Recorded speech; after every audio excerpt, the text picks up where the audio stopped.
Okay done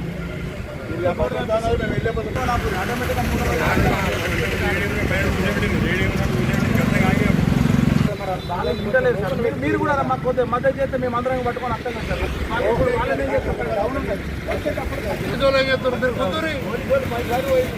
police ఏం చేస్తారు అయిపోలేము bank తెచ్చేయాలా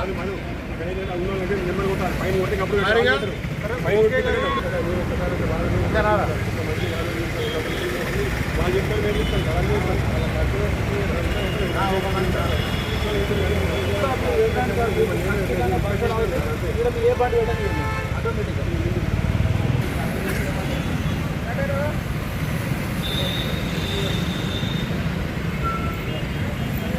పాత బస్టాండ్లో గత 50 సంవత్సరాల నుంచి బస్ స్టాప్ ఉండే ఇక్కడ ఏమైందంటే ఇప్పుడు ఈ ఫ్రీ బస్ అయిన తర్వాత ఇక్కడ బస్ ఆపట్లేదు.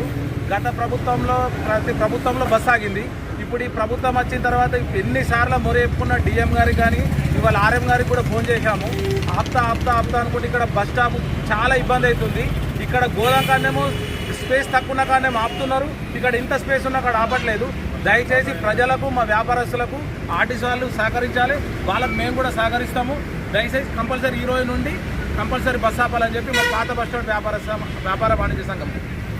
బస్ స్టాండ్లో గత 80 సంవత్సరాలుగా ఇది పాత బస్ స్టాండ్గా పేరు దీనికి. ఇక్కడ ఏంటంటే వ్యాపారస్తులకు కష్టాలు వస్తున్నాయి, ప్రయాణికులకు కష్టాలు, వ్యాపారులకు నష్టాలుగా ఉంది.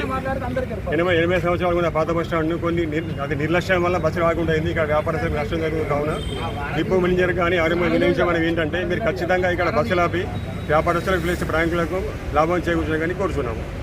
గతంలో 29 నాడు కూడా మన బీజేపీ ధర్నాలో కూడా ఈ ప్రభుత్వం తరఫున మేము సార్కు లెటర్ ఇవ్వడం జరిగింది. ఆ రోజు వినతి పత్రం ఇస్తే కూడా కంపల్సరీ ఆపుతామని చెప్పారు. ఆ రోజు నుండి కూడా సార్ గారికి ఫోన్ చేసినా మనకు వినలేడు. ఇప్పుడు దయచేసి మాకు బస్ ఆగాలని చెప్పి మా యొక్క